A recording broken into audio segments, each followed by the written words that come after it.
Hello, my friends. Thank you, dear friend, for being here today. Let me ask you something. Have you ever felt your mind go completely blank when someone asks you a question in English? What if the secret to overcoming this has nothing to do with learning more grammar? And what if you could unlock your confidence with just a few simple mindset shifts? Maybe you've studied for years. Perhaps you know all the grammar rules and can even write a full essay. But then, when a real person asks you something as simple as, "So what do you do?"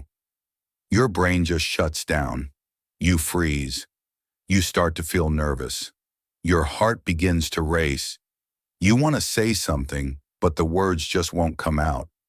Instead of giving an answer, you remain silent, or maybe you manage to say just one or two words. If this sounds like you, please know you are not alone. So many learners freeze up in real-life conversations. It's truly one of the biggest challenges for English students all over the world. But I have good news for you. This problem has real solutions. And in this episode, I'm going to give you those practical solutions. I want to explain why you freeze, what is actually happening inside your brain, and then I will give you practical steps to help you finally set your English free. By the end of this video, you will feel more confident and you will know exactly how to handle those moments without any fear. So let's get started. All right. One of the biggest reasons we freeze is simply because we don't know how to get the conversation started. Those first few seconds of an interaction can feel so heavy. We overthink things. We stress about our grammar, and in the end, nothing comes out of our mouths. The solution is to have what I call automatic openers ready. So what are automatic openers? They are short, friendly phrases that you can use over and over again in almost any type of situation. They're like special keys that can open the door to any conversation. Okay? For instance, picture yourself meeting someone for the first time. Instead of just standing there in silence, you could use an automatic opener like, "Hi, it's nice to meet you. How is your day going?" Or, "So have you ever been to this place before?" Or even, "I really love your jacket. Where did you find it?"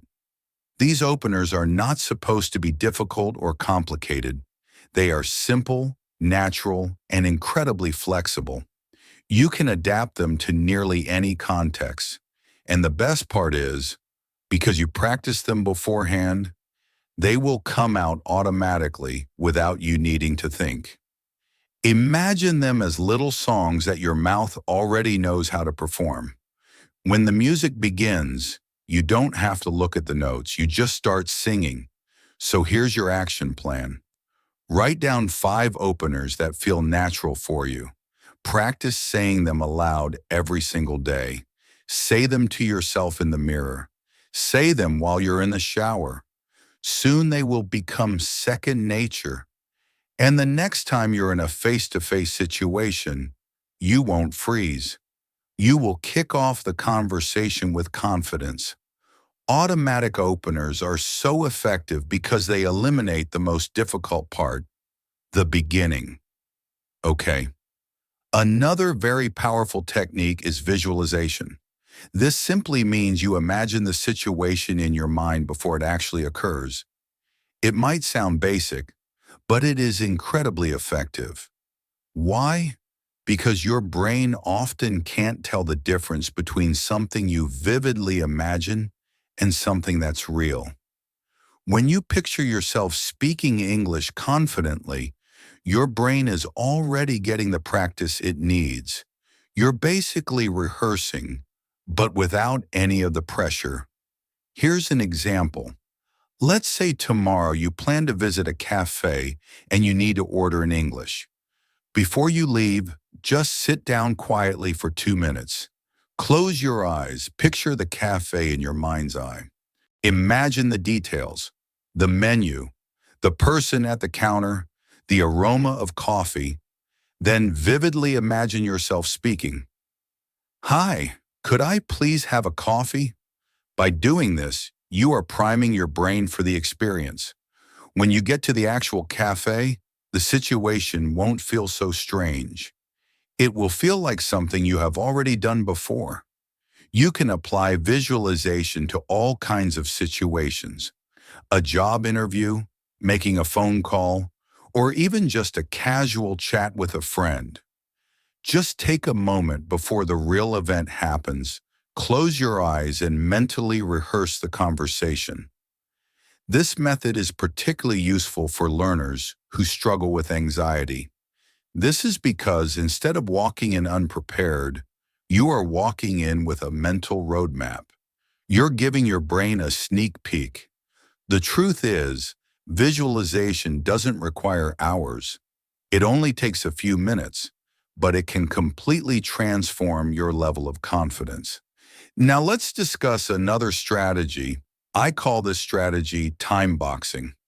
This involves practicing your speaking in very small, well-defined blocks of time. A lot of learners believe they need to practice for 1 hour every day.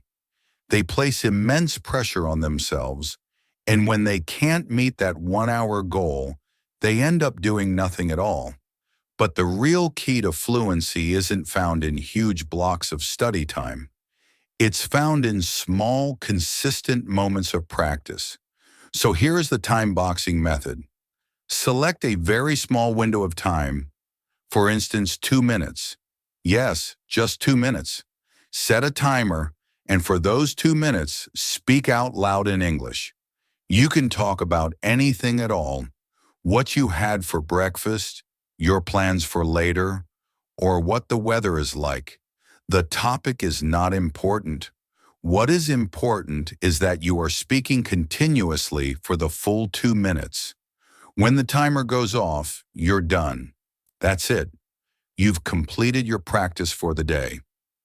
Now, 2 minutes might not sound like much, but consider this. 2 minutes every day adds up to 14 minutes a week. That's nearly 1 hour of speaking practice every month. And most importantly, it's a habit that is easy to maintain. When you consistently succeed with 2 minutes, you might naturally feel ready to do 5, then later, perhaps 10. But the key is to begin small, okay? Start small because consistent, small efforts build great fluency over time. So use those 2 minutes to speak. Little by little, your confidence will build and freezing will become a thing of the past. Finally, let's cover chunk training. This is one of the most effective methods to stop freezing. The majority of learners approach English by studying individual words. They try to memorize long lists of vocabulary. Apple, table, quickly, beautiful, idea. But when they attempt to speak, the words fail to link together smoothly. It feels slow and unnatural. Chunks are different. A chunk is a collection of words that typically appear together, like a small family. For example, do you mind if I, or at the end of the day, or that reminds me of, or I'm not sure, but I think. You see, when you learn in chunks, you don't have to construct a sentence word by word. You simply grab the entire chunk and place it into your conversation. It's like having pre-built Lego pieces. Instead of having to create every single block from scratch, you already have strong, ready-to-use components in your hands. This is how native speakers can sound so fluent. They are not thinking about every single word. They are using chunks, and you can learn to do it too. So, here is how you can practice. Select one chunk, say it aloud 10 times, and then use it in 3 different sentences. For example, with, do you mind if I? Do you mind if I open the window? Do you mind if I borrow your pen? Do you mind if I call you later? After doing this, that chunk now belongs to you. It's prepared to come out of your mouth whenever you need it. If you can collect 50 or 100 common chunks, you'll never be at a loss for words.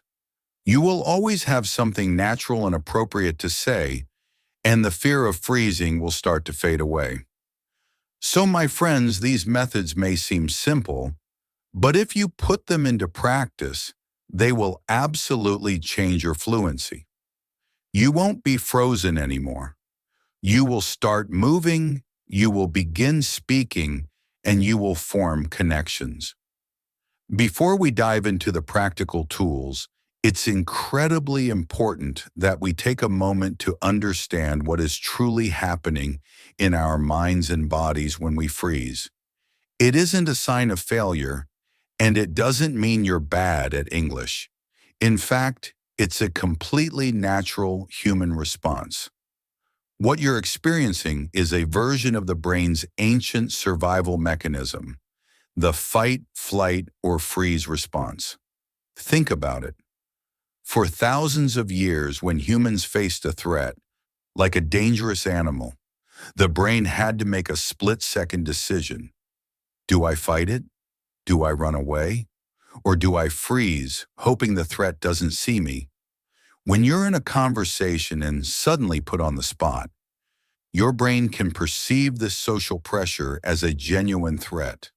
The threat isn't physical danger, but the danger of embarrassment, of being judged, of failing to communicate, or of looking foolish. In response to this perceived social threat, your brain floods your system with adrenaline. Your heart rate increases, your breathing becomes shallow, and your higher level thinking, the part of your brain responsible for complex language and sentence construction, temporarily shuts down. Your brain prioritizes survival over complex grammar. So when your mind goes blank, it's not because you've forgotten your English. It's because your brain's alarm system has been triggered and it has chosen the freeze response. Understanding this biological reality is the first step to taking back control. You can start to tell yourself, okay, my brain is just trying to protect me. It's a false alarm. I am safe. Closely related to this is what we can call the perfectionism trap. This is one of the biggest drivers of that feeling of panic. Many dedicated learners believe that they must speak flawlessly. When someone asks you a question, your internal monologue might sound something like this. Okay, they asked what I do. I need to use the present simple tense. What's the best vocabulary word for my job? Should I say I work as or I am a? Wait, is my pronunciation of that word correct? Oh no, I'm taking too long to answer. This rapid, frantic search for the perfect sentence creates a state of cognitive overload or analysis paralysis. You are trying to be a student, a grammar expert, a translator, and a speaker all at the same time in a matter of seconds. It's an impossible task. Fluency isn't about perfection, it's about connection.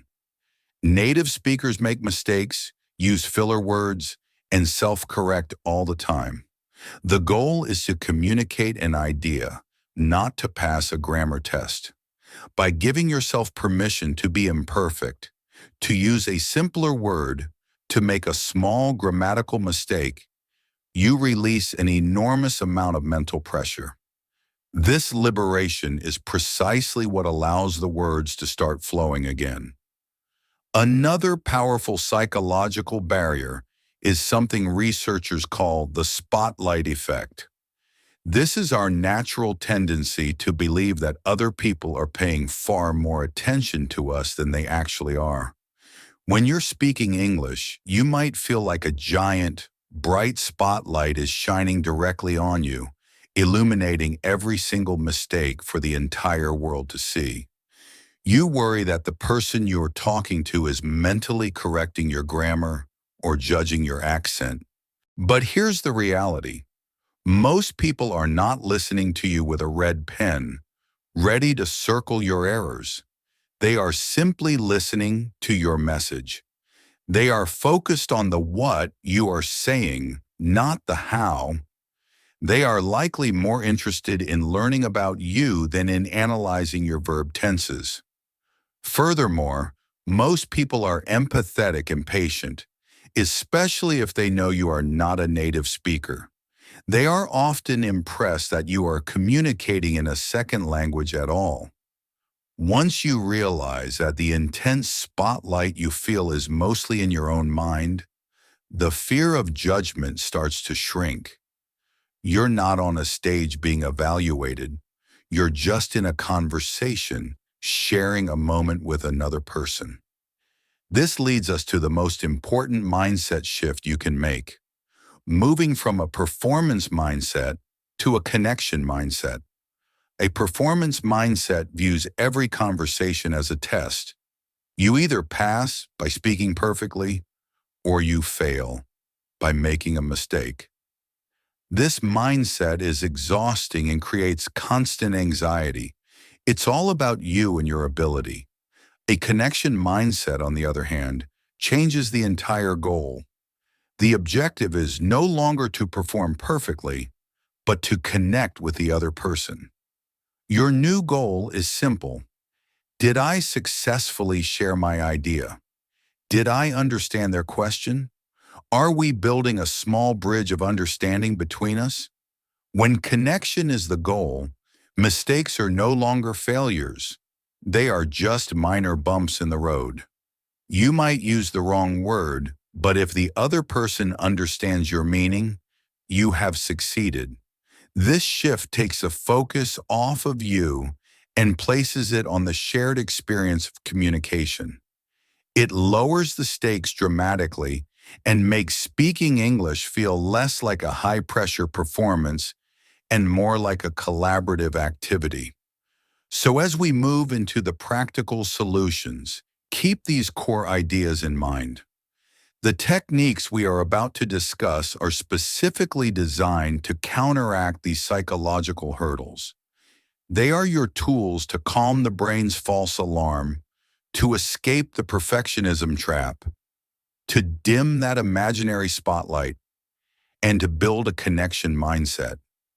They work by making communication simpler, more automatic, and less dependent on that overloaded analytical part of your brain. Let's begin with the first and perhaps most important tool for getting the ball rolling. I'm Tom, and this is English Unleashed. Until next time, keep learning, keep practicing, and always keep believing in yourself. Bye for now.